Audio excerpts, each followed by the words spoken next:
Hello and welcome to Cracow, Poland.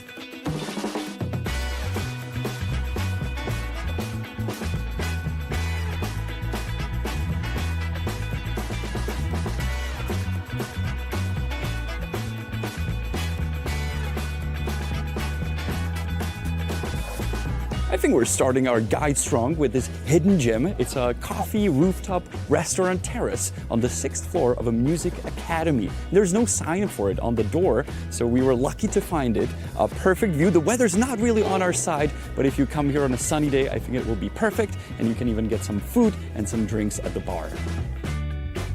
Cracow is a beautiful historical city full of culture and cool places that we're about to show you. We walked everywhere, and everywhere we went, we could just tap with our card, so you don't need to worry about exchanging currency, because in Poland, they use polski zloty.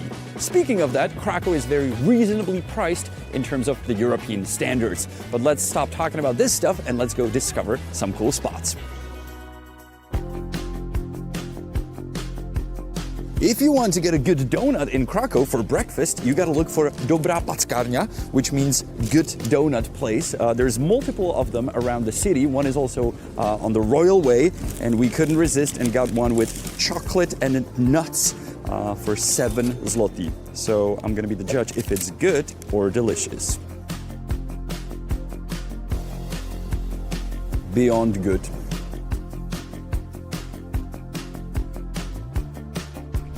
I have sugar everywhere, and I'm really happy. We are on the outskirts of the old town of Cracow, which you can tell by this little fortress, Barbican, that's served to protect the city.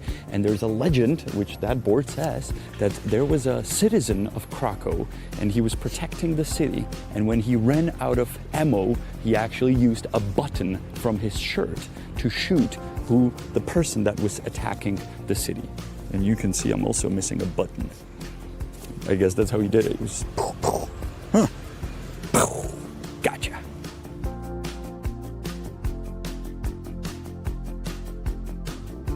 I think the rule or the tip how to find a nice coffee in an old town in Europe is simply that you look inside a building if the door is opened, and if you see a light at the end of the tunnel, most likely there's a little courtyard inside. And usually there's a nice coffee place. So that's exactly what we did and found this Cafe Żarówka, which is very lovely. And if I would live here, this would be my place to go to.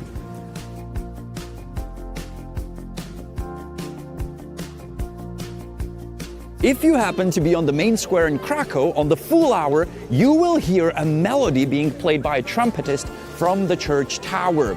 It was used back in the days to signal that they should either open the gates in the morning of the old city or close them.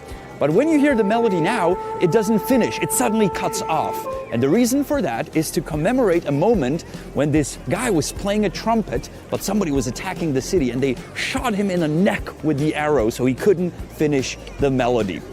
It's a legend. I kind of like it, but I also found a different story that I like much more, and that says that he was playing part of the melody, saying, "Close the gates," and then at the gates they would finish the melody to say, "We got your message and we close the gates." I like the second story much better, but I leave you to decide which one's better.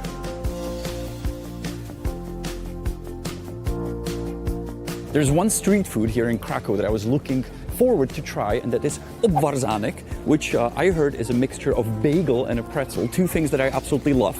It is here on every corner, sold from these tiny little stands for 2.5 zlotys, so I will sample it. It tastes exactly what you would think from a mixture of a bagel and a pretzel, which is really good.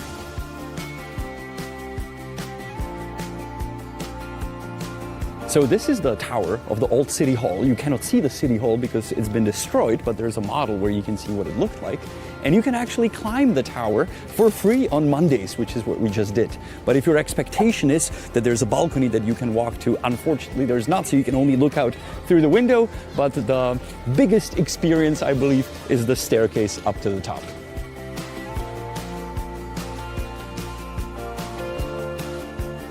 In the middle of the main square is this hall, which is a cloth hall, cloth market, or it used to be. Nowadays it's mostly just tourist souvenirs, but if you follow the simple rule and look up at the ceiling and on the walls, you will see coat of arms of all the Polish cities, which is kind of a nice exhibition. And if you fancy more of exhibition or a museum, you can go to the upper floor where there's a museum, some paintings on display on permanent exhibition.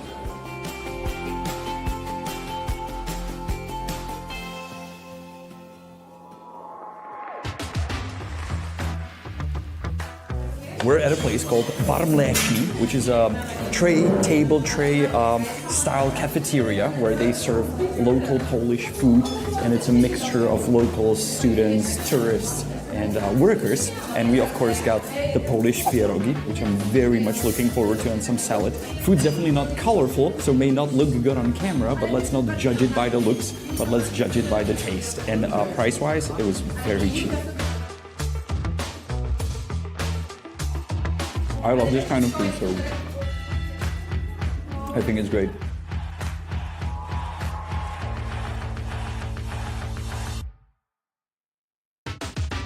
I love how, as we're walking through the city of Krakow, there's like so many restaurants with Michelin stars, but we just picked this one. I like that. One of many popular stops here in Krakow is this Wawel dragon behind me that breathes fire. I mean, fire-breathing dragon? Does your city have that? Also, a side note, there's a lot of pigeons in Krakow, and I wonder how many times they get roasted up there. It has to happen.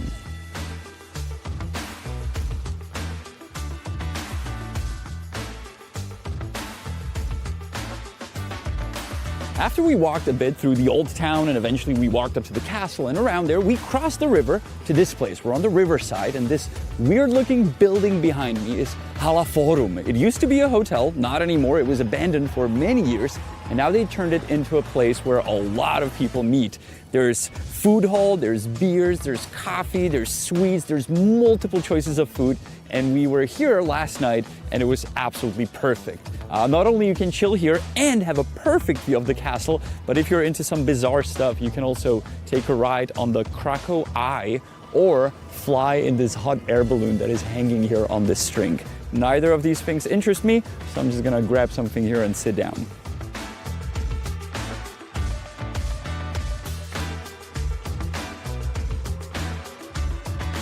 Wow.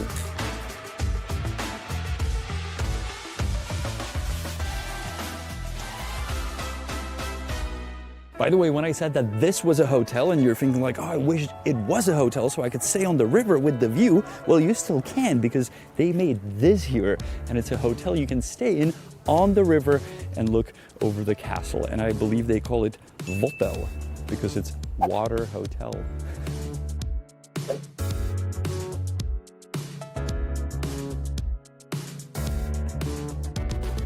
This behind me looks like a regular hill, but it is actually man-made, and it is named Krakus Mound after the founder of Krakow, the King Krakus. It is surrounded by mystery. They do know it was man-made. They actually digged a hole in the 30s to found artifacts from the 8th century. All I know is that once you climb up, there's a great view of the city, so you should do it as well.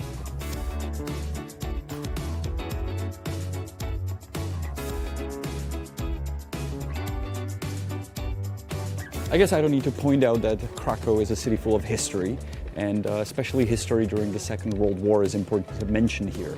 We've just been to the remainings of the ghetto wall, because there was a Jewish ghetto here during the Second World War, but there was also this factory that is still here, and it's Oskar Schindler's factory. If you haven't heard the name, which I doubt, I suggest you look him up. He's a man who saved hundreds of lives during the Second World War by employing them in his factory. It is now turned into a museum, so if you happen to be here, you can visit, or if you just want to learn more from behind your computer and you have not seen the film Schindler's List, which I doubt again, but still you should definitely watch it. We will go to the building next door, because the building next door is Mozak, which is the Museum of Contemporary Art of Krakow. So let's discover that.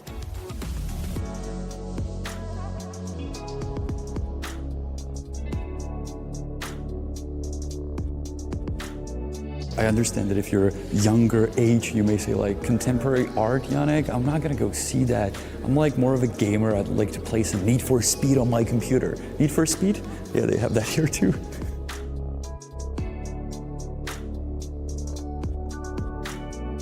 And this, kids, is a life-size crossword puzzle. Bring me a big pen.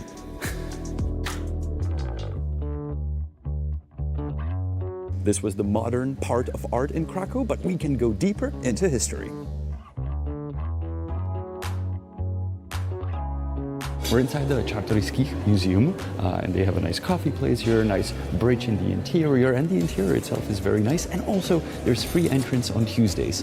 None of these things will probably lure you in, but if I tell you that they have Leonardo da Vinci's Lady with an Ermine, I'm pretty sure you will step in to take a look at it.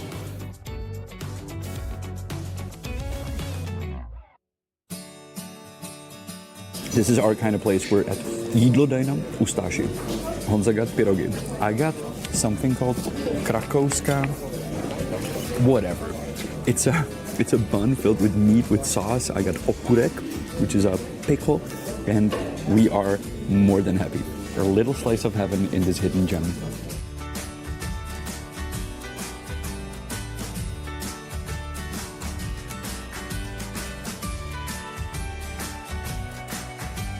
If there's one museum that you have to visit in Krakow, it's this Museum of Arcade Games. Yes, it's a museum because they do have games from 1978. That old. Space Invaders, really cool, but they have games that are much cooler than that. You can drive a truck, you can be in a Star Wars fight, you can destroy the Death Star, you can ride on a skateboard, and you can literally fight your friend. We just played a Japanese game with Honza that was actually banned in the United States as people were literally fighting, and we both absolutely love the game. So come here, all the games are for free because you pay for the entry, and then you can play as much as you want, and you can see how excited I am about it.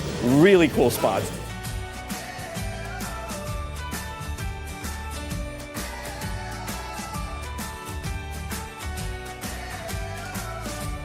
We're in a district of Krakow that's called Kazimierz, and it's a very cool, hype district with some cool bars, pubs, cafes. There's always people sitting outside, so I'm very sure you will find a place that will suit you because it is filled with cool places. We are inside an old synagogue, which you can tell by the Hebrew writing here and also by the space, but you can also see that it's not a synagogue anymore. It's a bar that is absolutely amazing looking. They serve Czech beer from a tank, so we can only recommend you to visit, and the space is really something. Also, Honza pointed out the cool clock above the entrance.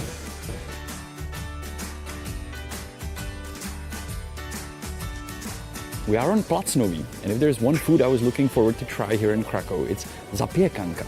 And this building here in the middle of the square is full of little holes in the walls, which only serves zapiekanki. Each one is different. And we were here yesterday with girls that were taking us around. They said, we have to go to this one, it's the best one. But the other girl said, I think they're all exactly the same. Well, there's like 12 different choices. So when you're here with more friends, you can each try different one. They go around, range from 10 to 20 zloty. So the price is very reasonable and they're quite big. So our recommendation is to cut it in half. We shared one with Honza and we were very full and very, very happy.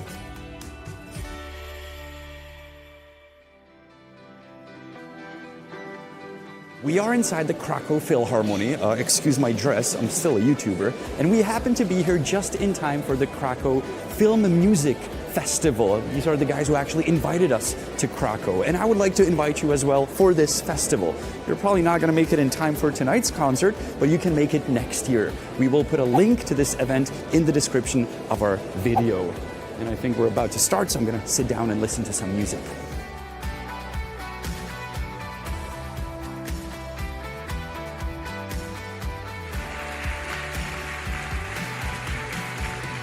We have made this video together with the city of Krakow. They invited us, more specifically their cultural district. So I hope we gave you enough tips to lure you in, or at least to get you interested. As I always say, we are not locals from Krakow, we're locals from Prague, so the tips were based on our friends, on tips from you, and also the locals that live here. If you want a full list of the tips that we gathered, you can go below in the description. We'll put a link to a map.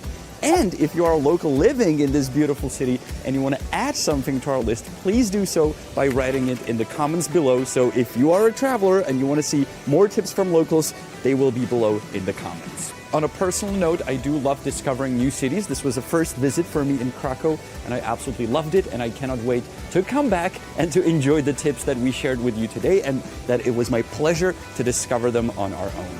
So I hope to see you somewhere around the world, in Europe, in Krakow, in Prague, or next week on our channel. We're the Honest Guides, which is Honza and Janek. See you next week. And in the end, I'm going to teach you a Polish saying or a sentence, and that's how to say if you don't understand something. If a Pole doesn't understand something, if it's foreign to him, he will say, it's like a Czech film for me. Český film. So if they simply don't understand it, like, oh, it's like Český film for me. And since I'm Czech, I find that very funny. It's not more a language barrier, it's just confusing. That's Český film.